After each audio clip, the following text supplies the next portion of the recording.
Atenção! Começa agora uma teleaula de Química do Ensino Médio. Você vai assistir a teleaula de número 36. Bons estudos!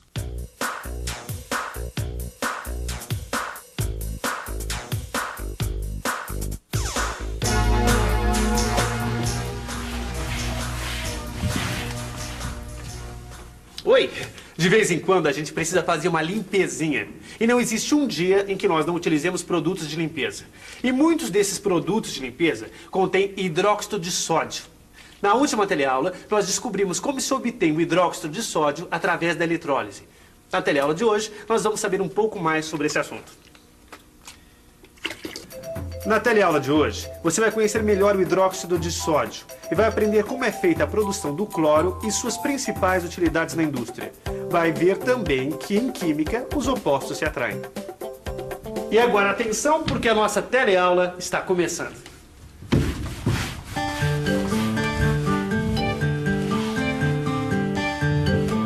Muitos produtos de limpeza que a gente usa todo dia contêm hidróxido de sódio, que também é conhecido como soda cáustica.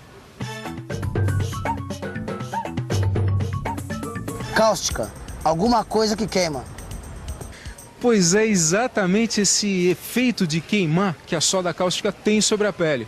Portanto, os produtos à base de soda cáustica são perigosos e eles devem ser usados com muito cuidado e, principalmente, ser sempre deixados longe do alcance das crianças. Mas por que será que os produtos à base de hidróxido de sódio ou soda cáustica limpam? Você sabe? A soda cáustica remove gorduras e óleos. Por isso, ela é utilizada para fabricar produtos como detergente e sabão. Na verdade, o hidróxido de sódio é a base mais barata e também a mais importante produzida pela indústria química. E o hidróxido de sódio é produzido industrialmente pela eletrólise de uma solução de cloreto de sódio, que é o sal retirado do mar. Na teleaula passada, você viu como se obtém o hidróxido de sódio através da eletrólise. Hoje nós estamos aqui nessa sala de controle com o engenheiro Ayrton. E ele vai explicar para a gente como acontece a produção da soda cáustica, mas numa escala industrial. Bem, no processo industrial, nós primeiramente misturamos o sal marinho com a água para fazer a salmoura.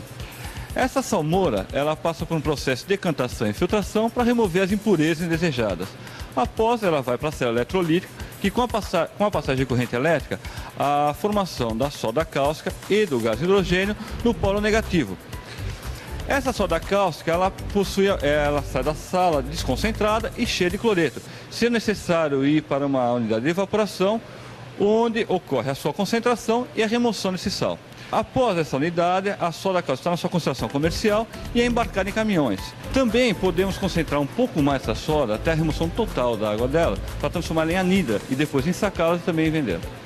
É dessa forma, através de processos como a eletrólise, por exemplo, que a indústria química produz substâncias que vão ajudar no nosso dia a dia. Mas essa banca tá um brinco, hein? Ah, rainha dos produtos de limpeza não aparece, eu tenho que dar um jeito, né? Olha só quem tá chegando. Oi, seu Nelson. Oi, pessoal. Ô, seu Nelson, o que é que manda, seu Nelson? Tudo bem? Ah, aquela experiência não deu muito certo, não, viu? Qual? Aquela de separar o oxigênio e o hidrogênio da água? Ih, quer dizer que agora o seu Nelson também tá fazendo experiências químicas, é? Eu contei pro seu Nelson tudo que a gente aprendeu sobre eletrólise. E eu fiquei entusiasmado. E tava fazendo experiência, tava indo tudo bem.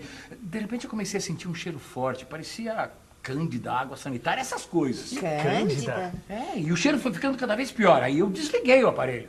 Ô, seu Nelson, o senhor tem certeza que o senhor fez tudo direitinho? Será que o senhor não esqueceu de colocar o sal, não? Claro, eu fiz tudo certinho, eu pus bastante sal.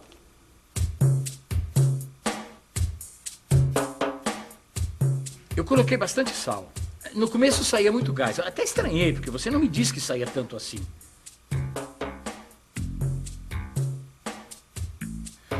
Aí veio o cheiro de cândida.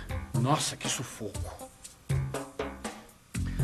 O tal cheiro era tão forte que eu experimentei colocar um pedacinho de pano colorido. E ele descorou. Quer dizer que eu estava certo. Era cândida mesmo. Desculpe, mas o senhor tem certeza que o senhor não misturou cândida na água? Claro que não, né, Clóvis? Eu não sou tão burro assim. O que será que pode ter acontecido, hein? Apesar dessa experiência parecer ter dado errado, ela também está certa. Para você entender, eu vou explicar o que acontece com o sal quando ele se dissolve na água. Ele se separa em duas partículas carregadas, uma positiva, outra negativa. Você se lembra o nome dessas partículas? O cátion é a partícula positiva e o ânion é a partícula negativa. No caso do sal, temos o cátion sódio e o ânion cloreto. Quando se dissolve o sal na água, os íons sódio Na+, e os íons cloreto Cl- ficam livres dentro da solução. Os íons e as moléculas de água ficam se movimentando na solução. Quando você aplica energia elétrica, mergulhando dois fios ligados a uma pilha ou a outra fonte de energia, os íons positivos são atraídos pelo fio que está negativo. E os íons negativos são atraídos pelo fio que está positivo. E essa eu não entendi. Positivo atrai negativo e negativo atrai positivo? Não tá errado? Não tá tudo misturado? Eu acho que o certo é positivo atrai positivo e negativo atrai negativo. Não. Negativo. Os dois estão errados. Quer dizer, está certo dizer que negativo atrai positivo e positivo atrai negativo. Vocês nunca ouviram dizer que os opostos se atraem? Eu já tinha ouvido falar isso. Como é que é? Os opostos se atraem? Zezé, por exemplo, você tem atração por mim porque eu sou inteligente. Você tá me chamando de burra? Não, é? Zezé, de burra você não tem nada. É brincadeirinha. Mas o que eu tô falando é verdade. Eu li numa revista que as cargas opostas se atraem. Ah, é? Então eu acho que eu já entendi o que aconteceu na experiência. É mesmo? Conta pra gente, então. Peraí, deixa eu pensar um pouco. Vamos pensar um pouco. Bom, agora eu já sei que os opostos se atraem, certo? Também sei que os cátions são partículas positivas e os ânions são partículas negativas. Aí é fácil deduzir que os cátions são atraídos pelo polo negativo e os ânions pelo polo positivo. Isso mesmo, o sódio, que é positivo, é atraído pelo fio negativo e o cloreto, que é negativo, é atraído pelo fio positivo. Haha, acho que é isso. É isso. O sódio, que é positivo, vai ser logicamente atraído pelo fio negativo e vice-versa. O cloreto, que é negativo, vai ser atraído pelo fio positivo. Mas tem mais uma coisinha aí. A molécula de água não é uma bolinha uniforme. A molécula de água tem um lado que é positivo e um lado que é negativo. Então, quando se mergulha os fios, o que acontece? As moléculas de água também são atraídas. O fio negativo atrai as moléculas de água pelo lado positivo delas, enquanto o fio positivo atrai outras moléculas de água, só que pelo lado negativo delas. Quando você faz a eletrólise com pouco sal, o que acontece é que as moléculas de água são atraídas pelo fio positivo, porque tem muita água e pouco cloreto. Ah, agora eu entendi direito essa história da eletrólise. Eu entendi bem essa parte dos polos opostos que se atraem. Ah, eu também entendi. O lado positivo da molécula é atraído pelo fio negativo. E o lado negativo da molécula é atraído pelo fio positivo. Puxa, como é bom aprender coisas. Pera lá. Tá tudo muito bonito esse negócio de polos opostos que se atraem. É muito bacana mesmo. Mas alguém pode me explicar por que minha experiência ficou cheirando cândida? Bom, senhor Nelson, ficou cheirando cândida porque tem... É porque não sei. Ih, olha só quem vem chegando. Oi, pessoal. A salvação da lavoura. É, a salvação da salmoura. E já vi pela cara de vocês que tem alguma dúvida aí. Eu fiz uma experiência de eletrólise para conseguir hidróxido de sódio e consegui cândida. Cândida, seu Nelson? Não, imagine, deve ser algum engano. Pois o seu Nelson fabricou cândida mesmo. Mas como? Me diga uma coisa, seu Nelson. Por acaso o senhor colocou bastante sal na água? Para ser sincero, eu coloquei mesmo. Eu queria obter um hidróxido de sódio bem concentrado. Ah, isso quer dizer que na solução tinham muitos íons sódio e muitos íons cloreto. Eles competiram com as moléculas de água e ganharam, porque tinha muito. O gás hidrogênio escapou junto ao fio negativo e o cloreto foi atraído pelo fio positivo e virou gás cloro, que ao se formar já se dissolveu na água e deu água de cloro.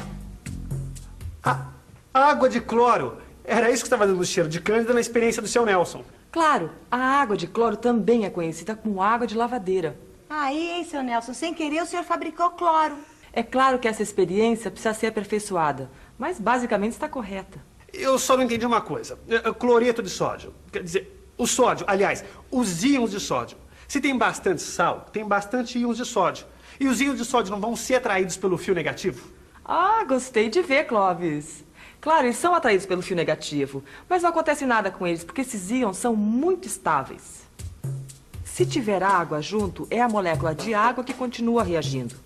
É por isso que nesse fio desprende hidrogênio, que é o mesmo gás que desprende quando se usa pouco sal. Na indústria química, o cloro é fabricado por eletrólise de solução saturada de cloreto de sódio. Será que você poderia explicar um pouquinho melhor para a gente como é que acontece esse processo?